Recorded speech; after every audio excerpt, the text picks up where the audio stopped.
సెఫాలజిస్టులు వీళ్ళందరూ పుట్టుకొని వస్తుంటారు. ఎలక్షన్ అనగానే ఒక అతిపెద్ద ప్రపంచంలోనే మన భారతదేశంలో ఉన్న అతిపెద్ద పండుగని లాస్ట్ టైం మీరే అన్నట్టున్నారు.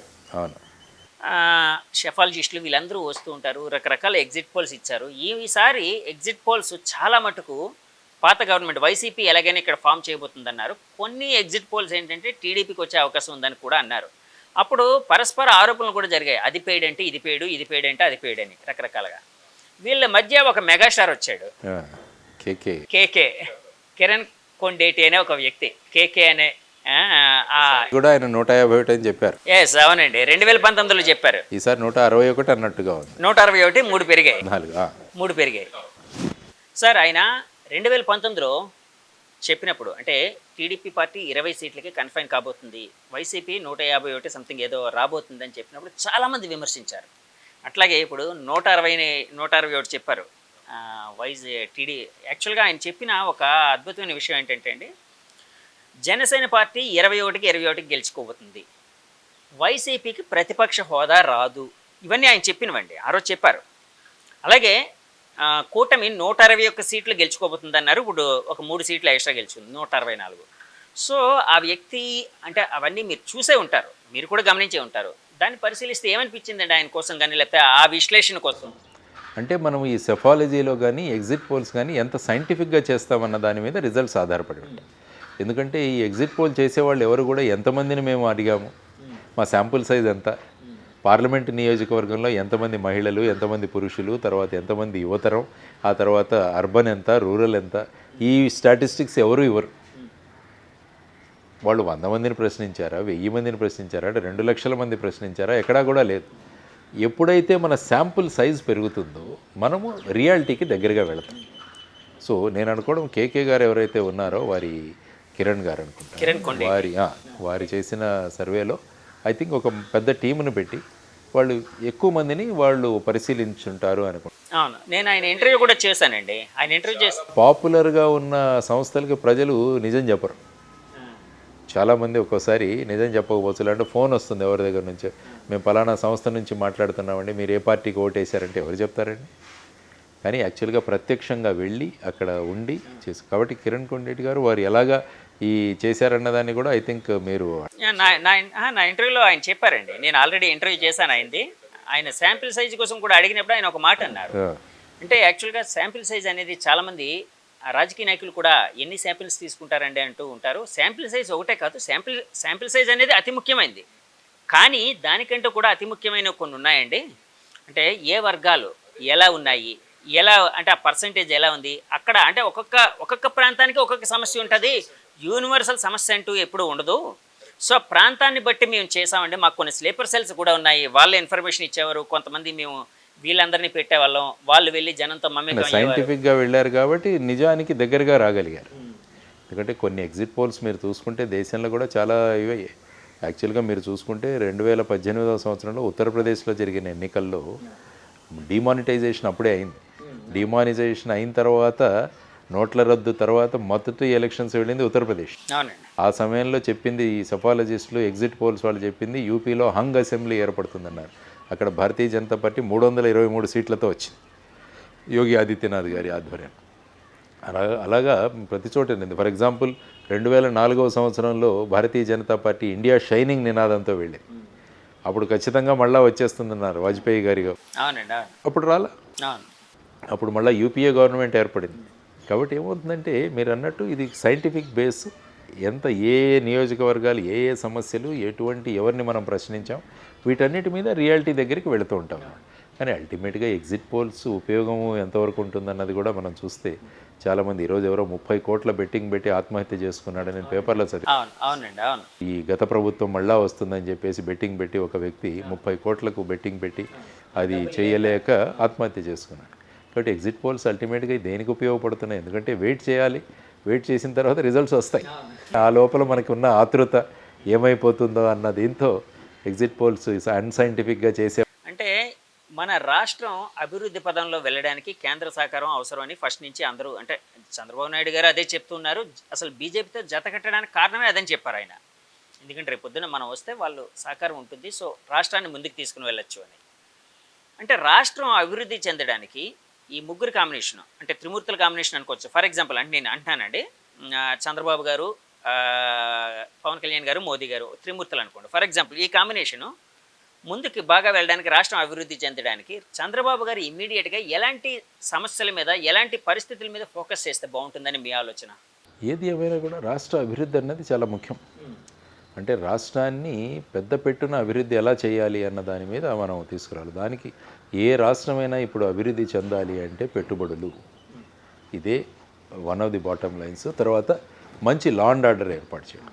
ఏ రాష్ట్రంలో అయితే లా అండ్ ఆర్డర్ బాగుంటుందో ఆ రాష్ట్రంలో పెట్టుబడులు బాగా వస్తాయి. ఇప్పుడు బీహార్లో ఎవరు కూడా పెట్టుబడులు పెద్దగా పెట్టడానికి ఇంతకుముందు అనుకూలత ఉండేది కాదు. ఎందుకంటే అక్కడ ప్రైవేట్ ఆర్మీలు, ఈ సినిమాల్లో చూపించినట్టు ఈ రైఫిళ్ళు తీసుకొని వెళ్ళడం, ఇలా చేస్తే ఏ పెట్టుబడిదారు అక్కడికి వెళ్తాడు? ఏ మనం పెట్టుబడి పెట్టే ఇన్వెస్టర్ అక్కడికి వెళ్తాడు? అదే గుజరాత్, మహారాష్ట్ర చూడండి, ప్రతి ఒక్కరు అక్కడికే తీసుకెళ్తారు.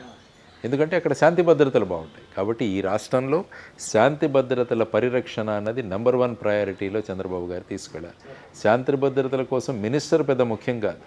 మనం వేస్తున్న అధికారులు, డీజీపీ ఎవరు, కమిషనర్ ఆఫ్ పోలీస్ ఎవరు, సూపరింటెండెంట్ ఆఫ్ పోలీస్, ఎస్పీస్ ఎవరు, తర్వాత పోలీస్ స్టేషన్ ఇన్ఛార్జీలుగా, ఎస్హెచ్ఓలుగా, సిఏలుగా ఎవరిని ఏర్పాటు చేస్తున్నాం, వీటిని జాగ్రత్తగా మనం వేసుకుంటే చాలు. అంత పెద్ద మినిస్టరు పెద్ద ఇట్ ఈజ్ ఇమ్మెటీరియల్.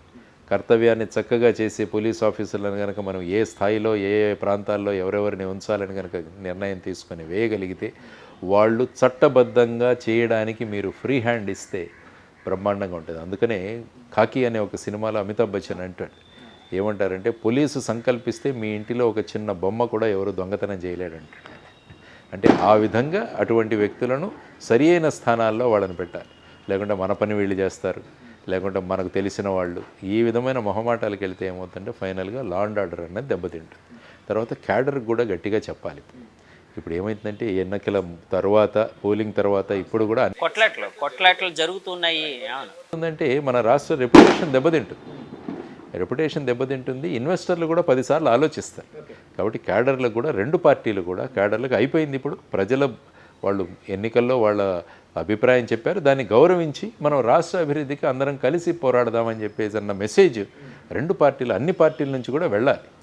లేకుంటే ఏముందంటే ఈ కక్షలు, కార్పణ్యాలు, ప్రగలు, ప్రతీకారాలు తీసుకుంటూ వెళ్తుంటే రాష్ట్రం యొక్క రెప్యుటేషన్, రాష్ట్రం యొక్క పేరు పాడైపోతుంది. కాబట్టి అది కూడా చేయాల్సిన చాలా ముఖ్యం. కాబట్టి లా అండ్ ఆర్డరు, ఇన్వెస్ట్మెంట్ ఎలా తీసుకురావడం, కేంద్రం నుంచి ఏ విధంగా అభివృద్ధి కోసం మనకు ప్రత్యేక ఫండ్స్ ఎలా తీసుకురావడం, ప్రత్యేక హోదాని ఏ విధంగా తీసుకురావడం, విభజన హామీలను ఎలా పూరించడం, ఇవన్నీ కూడా చేసుకుంటూ వెళుతూ మనం కనుక అభివృద్ధి దిశగా ముందుకు వెళ్ళగలిగితే మనకున్న పొటెన్షియల్ ఈ యువతరాన్ని సక్రమంగా మనం ఎలా ఉపయోగించుకోవాలన్న దాని మీద కేంద్రీకృతం చేయగలిగితే, వ్యవసాయాన్ని లాభసాటిగా చేసే విధంగా మనం ముందుకు వెళితే ఖచ్చితంగా రాష్ట్రం ముందుకు వెళుతుంది. ఆ దిశగా వారు అనుభవజ్ఞులు కాబట్టి ఈ విషయాల మీద ఖచ్చితంగా వారు కాన్సన్ట్రేట్ చేస్తారు అన్నది నేను. అందుకనే మొదటిది మెగా డిఎస్సి మీద సంతకం పెడతారన్నట్టుగా వారు చెప్పారు.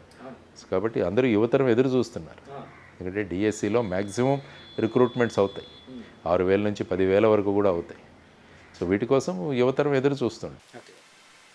సార్ అలాగే ఇందాక అంటే పోలీస్ యంత్రాంగం కోసం మనం మాట్లాడుకునేటప్పుడు కొంతమంది అధికారులు ఏకపక్షంగా వ్యవహరించారు, ఇట్లా కూడా చెప్పారు.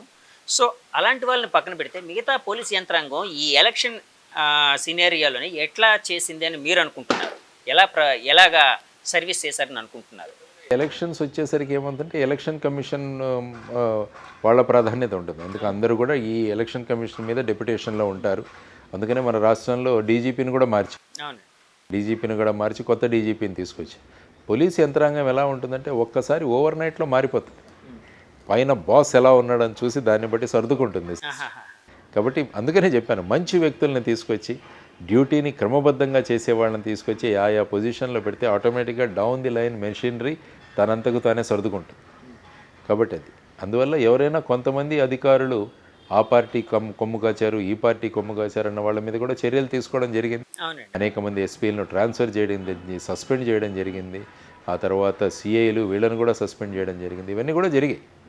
కాబట్టి ఎప్పుడూ కూడా ఈ అధికార వర్గం అంటే కార్యనిర్వాహక వర్గం ఎప్పుడూ కూడా చట్టం, న్యాయం, పద్ధతులు వీటిని అనుసరించి కనుక ముందుకు వెళితే రాష్ట్రం బ్రహ్మాండంగా ముందుకు వెళుతుంది.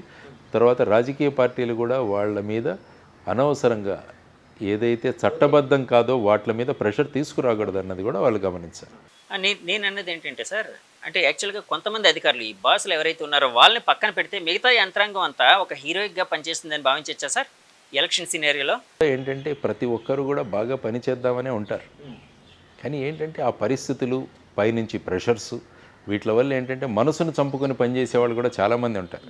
కాబట్టి ఈ మనసును చంపుకొని ఎప్పుడూ పని చేయకుండా ఉండే విధానాన్ని మనం అంటే నేను ఎందుకు అడిగానంటే సార్, మన రాష్ట్రంలో కొన్ని చెదురుమదురు సంఘటనలు తప్ప మిగతా చాలా చోట్ల ప్రశాంతంగా జరిగింది, ఆల్మోస్ట్ కంప్లీట్గా ప్రశాంతంగా జరిగింది. కానీ ముఖ్యంగా వైలెన్స్ ఎప్పుడు జరిగిందంటే ఎన్నికలు అయిపోయిన తర్వాత మొదలైంది. ఎన్నికలు అయిపోయిన తర్వాత మొదలైంది, తర్వాత రిజల్ట్స్ వచ్చిన తర్వాత కూడా కొన్ని చోట్ల మనం చూస్తాం. దీన్ని ఎలా చూడాలంటారు సార్? ఎలక్షన్ ముందు యాక్చువల్గా కొట్లాడ అనేది ఉంటుంది, ఎలక్షన్ తర్వాత కొట్లాడుకోవడం అనే దాన్ని ఎలా చూడాలంటారు? అంటే ఏమవుతుందంటే ఒక రకంగా ఇప్పుడు మనకు స్వాతంత్రం వచ్చినట్టు చాలామంది ఫీల్ అయిపోయి ఈ విధంగా మనం అండర్ ప్రెషర్ ఉండిపోయాము, కాబట్టి ఇప్పుడు మనకు ఒక అవకాశం దొరికిందని కొంత లోకల్ లెవెల్లో కూడా ఆలోచించే తత్వం ఉంది. దానికి మొన్న ఐ థింక్ చంద్రబాబు నాయుడు గారు అందరికీ చెప్పారు, ఎవరు కూడా చట్టాన్ని చేతుల్లోకి తీసుకోగలండి, శాంతి భద్రతలను ఏర్పాటు చేయండి, ఎందుకంటే అది ప్రభుత్వం రెప్యుటేషన్ మీద ఆధారపడి ఉంటుంది. అవునండి, అవును. రేపు ఏది చేసినా కూడా మళ్ళీ ప్రభుత్వమే దాంట్లో చర్యలు తీసుకోవాల్సి, కాబట్టి ఇలాంటి అవకాశాలు ఇవ్వద్దు. ఇదే నేను మొదటి నుంచి కూడా చెప్పాను, అన్ని పొలిటికల్ పార్టీల లీడర్స్ కూడా వాళ్ళ క్యాడర్కి శ్రేణులకి చెప్పాలి, ప్రజల యొక్క అభిమతాన్ని మనం స్వీకరిద్దాం, ఎటువంటి విధంగా దుర్మార్గాలు చేయొద్దని చెప్పాల్సిన బాధ్యత వాళ్ళందరి మీద ఉంది. సార్, ఓటమి తర్వాత జేడీ లక్ష్మీనారాయణ గారు ఏ విధంగా మారబోతున్నారు, ఏ పాఠం నేర్చుకున్నారు? ఎలక్షన్ ఓటమి అంటున్నాను నేను, ఓటమి అంటే నా ఉద్దేశం ఎలక్షన్ ఓటమి. అంటే ఎలక్షన్లో ప్రస్తుతం అనేక విషయాలు నేర్చుకున్నాను నేను. యాక్చువల్గా క్యాంపెయినింగ్ ఎలా ఉంటుంది, ఎందుకంటే మేమంతా కూడా డోర్ టు డోర్ క్యాంపెయినింగ్ చేశాం. ఇక్కడ మీరు చూస్తుంటే ప్రతి ఇంటికి నేను వెళ్ళడానికి ప్రయత్నం చేశాను, మా అభ్యర్థులు కూడా వెళ్ళారు. ఆ తర్వాత ఏంటంటే మేము తెలుసుకున్నది ఏంటంటే ప్రధానంగా పోటీ ఎప్పుడు కూడా రెండు పార్టీల మధ్య ఉంటుంది, రెండు పార్టీల మధ్య ప్రధానమైన పోటీ ఉంటుందని ఈ ఎలక్షన్లు మిగతా ఎలక్షన్లు కూడా చెబుతున్నాయి. ఆ తర్వాత మన సకారాత్మక భూమిక ఎలా ఉండాలి అన్నదాన్ని కూడా మనం నిర్ణయించుకుందాం.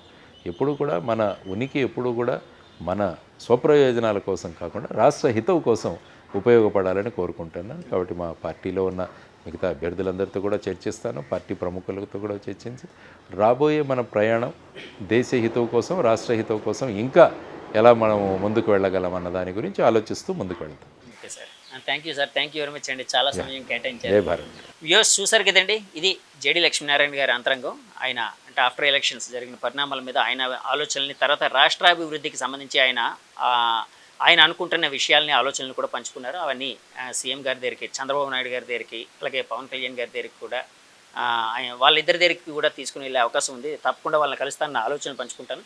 ఏదేమైనా అందరూ కలిసి ఈ రాష్ట్ర అభివృద్ధికి తోడ్పడాలని చెప్తూ ఉన్నారండి. ఈ ఇంటర్వ్యూ మీకు నచ్చితే మా ఛానల్ లైక్ చేయండి, కామెంట్ చేయండి, షేర్ చేయండి, సబ్స్క్రైబ్ చేయండి. Thank you very much. Signing off, మీ జగదీష్. Bye bye.